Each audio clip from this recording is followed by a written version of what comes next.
ಕಾಂಗ್ರೆಸ್ನಲ್ಲಿ ಕದನ ವಿರಾಮ ಘೋಷಣೆಯಾಗಿದೆ. ಸಿಎಂ ಬದಲಾವಣೆ ಚರ್ಚೆ ಇಲ್ಲ ಇಲ್ಲ ಇಲ್ಲ. ಆದರೆ ಇದು ಸದ್ಯಕ್ಕೆ ಮಾತ್ರ.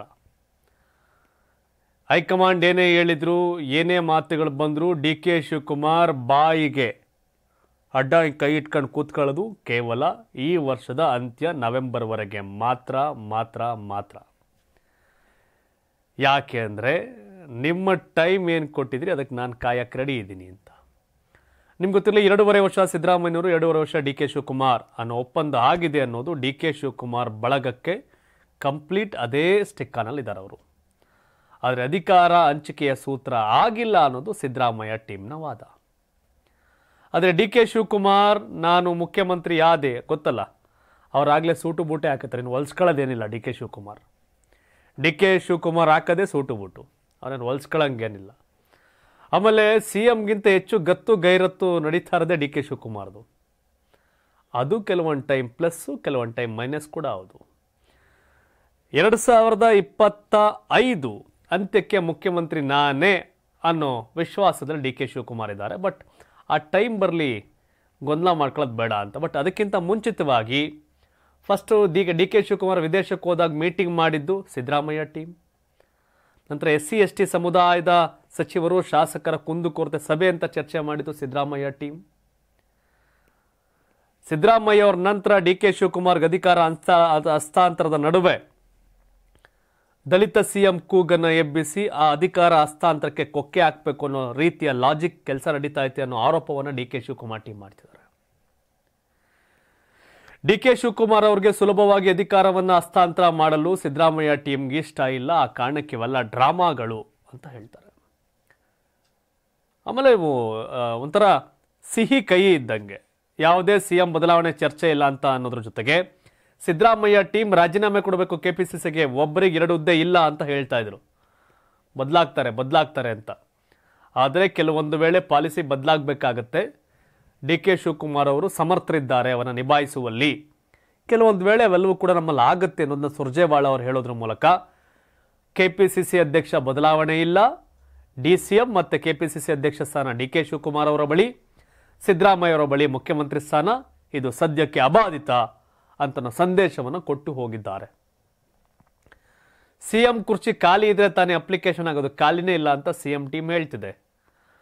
ಡಿ.ಕೆ. ಟೀಮ್ ಚನ್ನಗಿರಿ, ಶಿವಗಂಗಾ, ಬಸವರಾಜ್ ಖಾಲಿ ಆದ್ಮೇಲೆ ನಮ್ದೇ ಅದು ಅಪ್ಲಿಕೇಶನ್ ಹಾಕ್ತೀವಿ ಅಂತಿದ್ದಾರೆ. ಡಿ.ಕೆ. ಶಿವಕುಮಾರ್ ಅವರವತ್ತು ಬೆಳಗಾವಿ ಅಧಿವೇಶನದಲ್ಲಿ ಆ ಪದವನ್ನು ಬಳಸಬೇಕಿತ್ತು, ಆ ಸನ್ನಿವೇಶ ನೆನಪು ಮಾಡ್ಕೋಬೇಕಿತ್ತು, ಇಲ್ಲೋ ಗೊತ್ತಿಲ್ಲ. ಆದರೆ ಆ ಸ್ಟೋರಿಯನ್ನ ಮುಂದಕ್ಕೆ ಸಿಂಕ್ ಆಗಲಿ ಅಂತ ಹೇಳ್ದಂಗಿತ್ತು. SM ಕೃಷ್ಣ ಅವರು ಸಾವನ್ನಪ್ಪಿದ ನಂತರ ಸಂತಾಪ ಸೂಚಕ ಸಭೆಯಲ್ಲಿ ಮಾತನಾಡುವಾಗ ಅಲ್ಲಿ SM ಕೃಷ್ಣ ಅವರ ಮನೆಯ ಬಾಗಿಲನ್ನು ಒದ್ದು ಅಧಿಕಾರವನ್ನು ಪಡೆದಿದ್ದೇ ಅವತ್ತು ಅಂತ ಹೇಳಿದರು. ಬಟ್ ಅದು ಆ ಸನ್ನಿವೇಶಕ್ಕೆ ಹೇಳಬಾರ್ದಾಗಿತ್ತು. ಆದರೆ ಡಿ.ಕೆ. ಶಿವಕುಮಾರ್ ಈಗಾಗಲೇ SM ಕೃಷ್ಣ ಅವರ ಮೊಮ್ಮಗನಿಗೆ ಡಿ.ಕೆ. ಶಿವಕುಮಾರ್ ಮಗಳನ್ನು ಕೊಟ್ಟು ಬೀಗ್ತನ ಮಾಡ್ಕೊಂಡಿದ್ದಾರೆ, ಸಂಬಂಧ ಬೆಳೆಸ್ಕೊಂಡವ್ರೆ.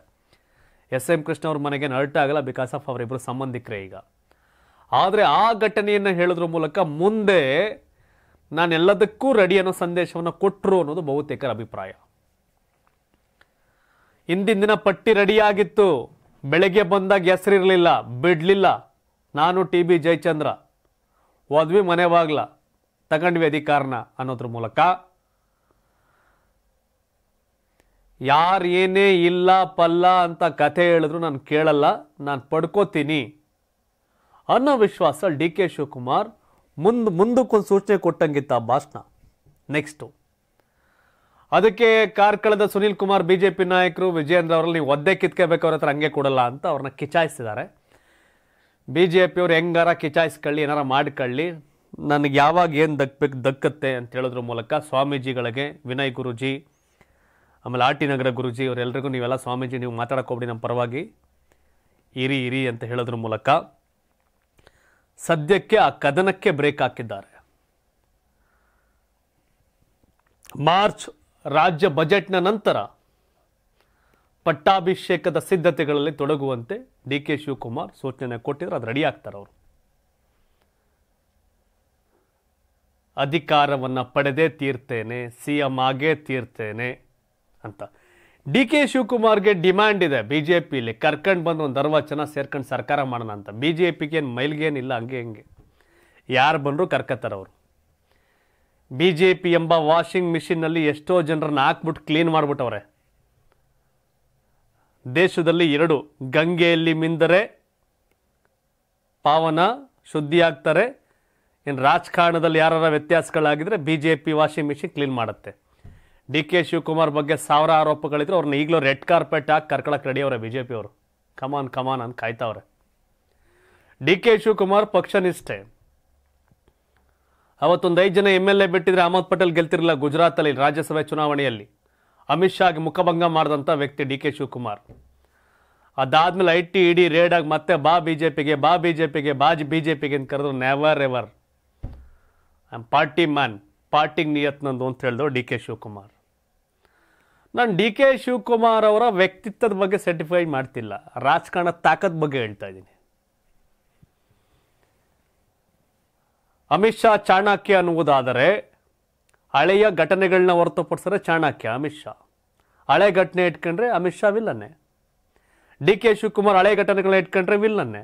ಹಳೆ ಘಟನೆಗಳನ್ನ ಬಿಟ್ಕೊಂಡ್ರೆ ಕೇಂದ್ರದಲ್ಲಿ BJPಗೆ ಅಮಿತ್ ಶಾ ಚಾಣಕ್ಯ, ರಾಜ್ಯದಲ್ಲಿ ಅಥವಾ ಸೌತ್ ಕರ್ನಾಟಕದಲ್ಲಿ ಅಲ್ಲ ಸೌತ್ ಇಂಡಿಯಾದಲ್ಲಿ ಕಾಂಗ್ರೆಸ್ಗೆ ಚಾಣಕ್ಯ DK ಶಿವಕುಮಾರ್. ಬರೀ not only south India,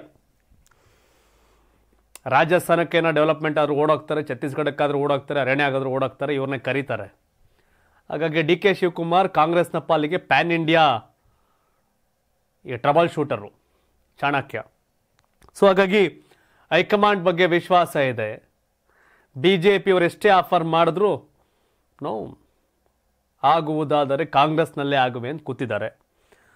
at the same time BJPಗರು ಬೆಳಗಾವಿಯ ಸತೀಶ್ ಜಾರಕಿಹೊಳಿ ಟೀಮ್ನು ಕೂಡ ಬಂದರೆ ಸತೀಶ್ ಜಾರಕಿಹೊಳಿ ಇಲ್ದರೆ DK ಶಿವಕುಮಾರ್ 2 ಆಟ ಆಡ್ಕೊಂಡು ಅವರು ಕೂತವ್ರೆ. BJP ಸೈಲೆಂಟಾಗಿ ವಾಚ್ ಮಾಡ್ತಾವ್ರೆ. ಆದರೆ ಸತೀಶ್ ಜಾರಕಿಹೊಳಿ ಉತ್ತರ ಕರ್ನಾಟಕ ಭಾಗದಲ್ಲಿ ಕಾಂಗ್ರೆಸ್ ಹೇಗಿದ್ರು ಸ್ಟ್ರಾಂಗ್ ಇದೆ. ಸತೀಶ್ ಜಾರಕಿಹೊಳಿ ಅನಿವಾರ್ಯತೆಗಿಂತ BJPಗೆ, ಕೇಂದ್ರ BJP ನಾಯಕರಿಗೆ ಕುಮಾರಸ್ವಾಮಿ ಅವ್ರ ಮೈತ್ರಿ ಇದೆ, ಆದರೆ ಅದು JDS. DK ಶಿವಕುಮಾರ್ ಬತ್ತೀನಿ ಅಂತಂದರೆ ಒಂದಷ್ಟು ಜನ ಕರ್ಕೊಂಡು ಸರ್ಕಾರ ಮಾಡ್ತೀವಿ ಅಂದರೆ BJPಗರು ಬೇಡ ಅನ್ನುವಷ್ಟು ಉದಾರವಾದಿಗಳೇನಲ್ಲ. ಬೇಡ ಕಣಪ್ಪ ಕುಮಾರ್, ಹಂಗೇನಿಲ್ಲ. ಬಂದರೆ ಯಾರು ಕಡ್ಕೊಂಡು ಸೇರಿಸ್ಕೊಂಡು ಸರ್ಕಾರ ಮಾಡ್ತಾರೆ ಅವರು. ಸಿದ್ದರಾಮಯ್ಯ ಅವ್ರು ಸೇರೋದು ಸೇರಿಸ್ಕೊತಾರೆ, DK ಶಿವಕುಮಾರ್ ಸೇರೋದು ಸೇರಿಸ್ಕೊತಾರೆ. ಸೊ ಹಾಗಾಗಿ ಕಾಂಗ್ರೆಸ್ನ ಕದನ ವಿರಾಮ ಸಿದ್ದು ಸದ್ಯಕ್ಕೆ ಸೇಫ್. ಸಿದ್ದು ತಾತ್ಕಾಲಿಕ ಸೇಫ್. ಬಟ್ DK ಶಿವಕುಮಾರ್ ಮಾರ್ಚ್ನ ನಂತರ ಹಂಗೂ ಹೋಗ್ಲಿ ಬಿಡಪ್ಪ, ನವೆಂಬರ್ 20ನೇ ತಾರೀಕು ನಂತರ ಸುಮ್ಮನೆ ಕೂರೋ ಜೈಮಾನ DK ಶಿವಕುಮಾರ್ ಅವ್ರದ್ದು ಅಲ್ಲ. ಏನು ಆಫರ್ಗಳು DK ಶಿವಕುಮಾರ್ಗೆ? ಆಫರ್ ಇರೋದು BJPಯಿಂದ. ಕುತ್ಕೆ ಮೇಲೆ ಕೂತ್ಕೊಂಡಾಗಲೇ BJP ಗೋಲಿಲ್ಲ ಅವರು. ಯಾಕಂದರೆ ಈ ಏನೇ ಪಡೆದ್ರು ಕಾಂಗ್ರೆಸ್ಸಲ್ಲಿ ಪಡ್ಕೋತೀನಿ ಅಂತ. ಆದರೆ ಕಾಂಗ್ರೆಸ್ ಅವರು ನೀವು ಕೊಡೋಕ್ಕೆ ಸಾಧ್ಯ ಇಲ್ಲ, ನಿಮ್ಗೆ ಅದಕ್ಕೆ ನಿಮಗಿಂತ ಸಿದ್ದರಾಮಯ್ಯರ ಸ್ಟ್ರಾಂಗ್ ಅಂದರೆ ನವೆಂಬರ್ ನಂತರ ಬಲ ಪ್ರದರ್ಶನ, ಕದನ ಘೋಷಣೆಯಾಗುವ ಸಾಧ್ಯತೆ ಇದೆ. ಬಟ್ ಏನಿಯಾವ್ ರಾಜಕಾರಣ ದಿನಕ್ಕೊಂದು ಗಳಿಗೆಗೊಂದು ಬದಲಾವಣೆಗಳಾಗ್ತಿರ್ತವೆ. ಸದ್ಯಕ್ಕೆ ಕಾಂಗ್ರೆಸ್ನ ಮುಸುಕಿನ ಗುದ್ದಾಟಕ್ಕೆ, ಬಹಿರಂಗ ಗುದ್ದಾಟಕ್ಕೆ ಬ್ರೇಕು, ಮುಸುಕಿನ ಗುದ್ದಾಟ ನಡೀತಾ ಇರತ್ತಂಗೆ, ಅದರಲ್ಲೇನು ವ್ಯತ್ಯಾಸ ಏನಿಲ್ಲ. But after budget, state budget,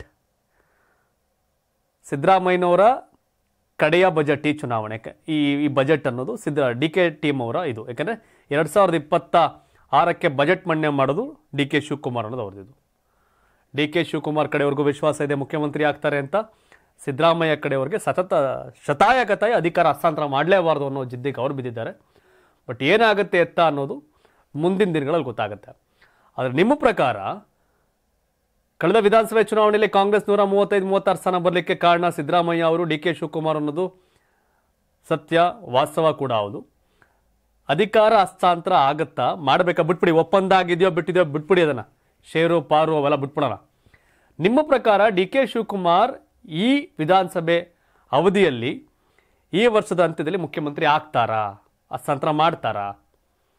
ಮುಖ್ಯಮಂತ್ರಿ ಸ್ಥಾನವನ್ನು ಪಡೆಯುವಷ್ಟು ಕೆಲಸ ಮಾಡಿದಾರೆ ಅವರ ಅಧ್ಯಕ್ಷರಾಗಿ. ನಿಮ್ಮ ಒಪಿನಿಯನ್ ಏನು ಕತೆ?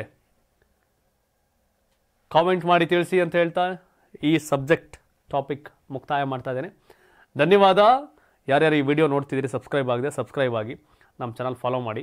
ಧನ್ಯವಾದ. ಇದು ಕರ್ನಾಟಕ ಟಿವಿ, ಕನ್ನಡಿಗರ ಧ್ವನಿ.